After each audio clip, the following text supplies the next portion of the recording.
Hey up everyone, hope we're all doing well. It's fight week, UFC 313 takes place this weekend and I can't wait because the card is looking really good. And the card isn't simply just looking really good, it has one of the most anticipated fights of the entire year between Alex Pereira and Magomed Ankalaev. Now going into this fight, it's believed that Magomed Ankalaev is the hardest fight for Alex Pereira in his entire MMA career.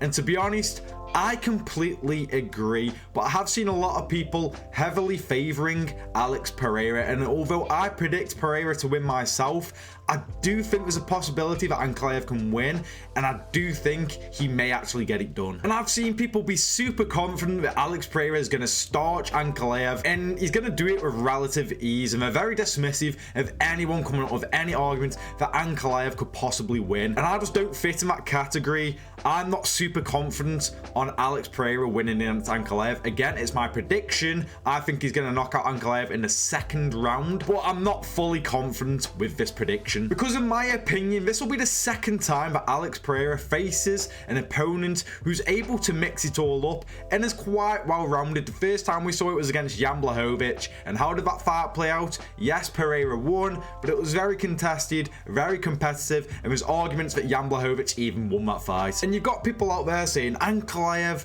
well, yeah, he can grapple, but if you watch any of his fights, he doesn't really use that grappling to get the win. And I understand the point they are making, but I feel like for this fight, stylistically, he's going to have to, and I think he will implement his grappling for this fight because we know that he has it in his locker. So it'd be very stupid to not go into that locker and use those weapons at your disposal. But the problem is with Ankalaev, his fight IQ is a bit, you know what I mean? It's quite fucking, you know what I mean? You get what I'm saying? It's quite shit. And I do think on the feet, if Ankalaev tries to just try and stand up the entire time, which I don't think he will do, but if let's say he does go down that route, because during the build-up he's been saying, oh, I'm not going to take him down, I don't need to take down Alex Pereira, I'm just going to stand and strike with him. Well, if he is stupid enough to go down that route and just try and strike with Alex Pereira, well then yes, I believe it's definitely going to be an early night. And I do think it's going to be an early night regardless. Second round KO is my prediction for Alex Pereira, but I do think that Ankalaev is going to try and mix it up, but I just think that Ankalaev will end up getting caught at some point, not on an entry, but one of these moments when he's very content with standing, striking against Alex Pereira. I believe Pereira will be able to land big on Ankalaev. Even if he is trying to mix it up, I still believe that will be the case. By the way, I want it to be known, I really want Alex Pereira to win this fight. I don't want to have a light heavyweight division where Magomed Ankalaev is possibly the champion. Some people like to try and defend that he isn't boring, you know, he gets the job done. There's plenty of fighters who get the job done. Mario Batista got the job done against Jose Aldo. Bilal Muhammad has spent his entire career getting the job done against a multitude of people. Even my boy Leon Edwards has also done it. But guess what? They can be very boring at times. You can get the job done, you can do what you're meant to do, have a great performance, but still be very fucking boring. But yes, my prediction for this fight, Ankalaev gets knocked out in the second round by Alex Pereira. I do know that Ankalaev has a decent chance of winning, but I just think that Pereira is going to get the job done. But now we move on to the co-main, the rematch between Justin Gaethje and Rafael Fiziev. And just before we continue, make sure to leave a like and consider subscribing if you're into this sort of content. I'm trying to upload daily and I want to hit 1k subs by the end of 2025, and I genuinely think we can get that done. So thank you guys for your support. Now let's carry on with the video. And this is a hard one because when this first got announced, I was like, yeah, Justin Gaethje all day, and then I saw the betting odds in favor of Fiziev. I was like, what the fuck? I'm taking a punt on Justin Gaethje, why wouldn't you? And then I thought about it a bit more. I was thinking, right, what goes wrong for Fiziev in this rematch? Well, he's been out the game for what, more than 500 days now, coming on a 2-fight losing skid, lost the first fight to Justin Gaethje. But when you look into it a bit more, Justin Gaethje also has almost been out for a year, is coming off a devastating knockout loss. You know, so, and the first fight was very competitive as well. It was a great fight, a very competitive fight, and some argue could have gone either way. I give it 29-28 to Justin Gaethje. I thought it was quite a clear 29-28, but it was still a very close fight.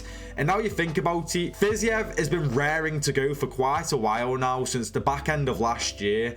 But I do feel like maybe ring rust. I'm still gonna go with Justin Gaethje by decision, but this is a hard one to call when you think about it a bit more. I'd like Fiziev to win. I think it makes the lightweight division better considering he's the younger fighter, and I'm more of a fan of Fiziev. I've been a big fan of Fiziev for a while now. I hope he can go on to do good things. Gaethje's been in that top spot for a while now. Maybe his times came. Maybe his chin's gone now that it went against Max Holloway. And it wasn't like he just got starched. He was also taking a lot of damage in that fight against Max Holloway and then got starched in the last 10 seconds. So, you know, Fiziev's been out for a while, but so has Gaethje. I still think that Gaethje gets it done though. I don't know what it is.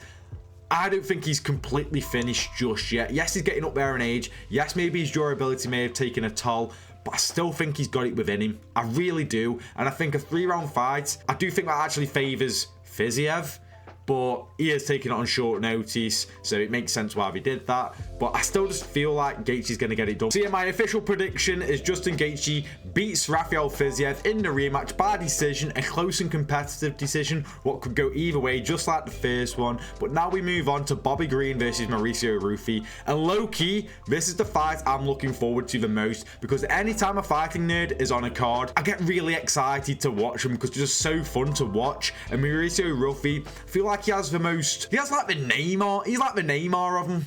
You know what I mean? He is like the Neymar of fighting nerds. Loves to like be very flashy, very unique, very versatile. He's very fun to watch on the feet. And I think that he's going to find the chin of Bobby Green early and actually put him out cold. Now, Bobby Green is the biggest step up for Mauricio Rufy. And I've seen a lot of people say Mauricio Rufy's going to lose this one to Bobby Green. And I low-key see what you're saying. I do understand what you're saying. I just think that Green's durability now is quite gone. I mean, he's been flatlined by Jalen Turner and took a lot of punishment there. I believe he got dropped by Jim Miller, got dropped by the ghost of Tony Ferguson. You know, he's been hurt a few times, dropped a few times. And I feel like with Mauricio Rufy, yes, he couldn't put out James Lontop, can't remember his name exactly, a big flabby Mexican who I believe came in overweight as well. Yes, he couldn't put him out, fair enough, but Mexicans are known for having their stupid granite chins, and Green doesn't have that any longer. Yes, he used to be able to take a lot of damage, but that isn't the case anymore. Could his tricky style cause some problems for Rufy?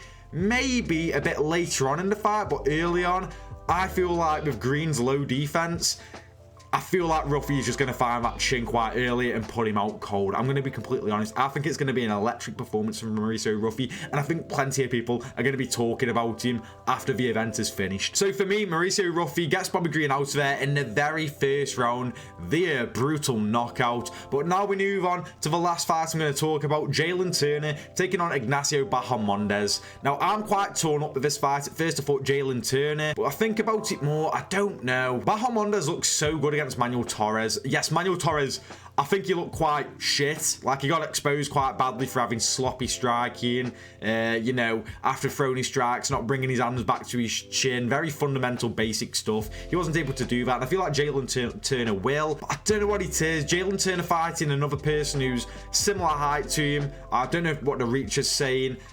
I don't know, and Bahamondes has got all this momentum from UFC 306, and he's got a bit of momentum in general. Jalen Turner now hasn't. I think he's on, what, 2 back-to-back losses? I could be wrong there, but Dan Hooker and Moicano at UFC 300. We haven't seen Jalen Turner in the octagon for almost a year now as well. That was his last fight, Moicano. I don't know, maybe he's sharpened up a lot, and obviously he's got that equalizer because he packs a big punch. But I think I'm going to go with Bahamondes, and I think I'm going to go by first round knockout. That's very ballsy of me, but this is a real toss-up in my opinion, and I actually think this could be the fight of the night. There's a few fights of the night. You got that, you got you got the Justin Gaethje and Rafael Fiziev fight, you got the Bobby Green fight, you got the Alex Pereira fight. There's many fights on here what could get performance of the night bonus. I feel like this is possibly going to get fight of the night. I can see this being a back and forth, and I can see Bahamondes getting Jalen Turner out there in the very first round. But I'm really excited for UFC 313. We've got the press conference later tomorrow night. I cannot wait for this, guys. Who do you guys have for your predictions? Let me know in the comments. What's the fight you're looking forward to the most? Let me know in the comments, guys. Thank you for watching the video, and I'll see you in the next one.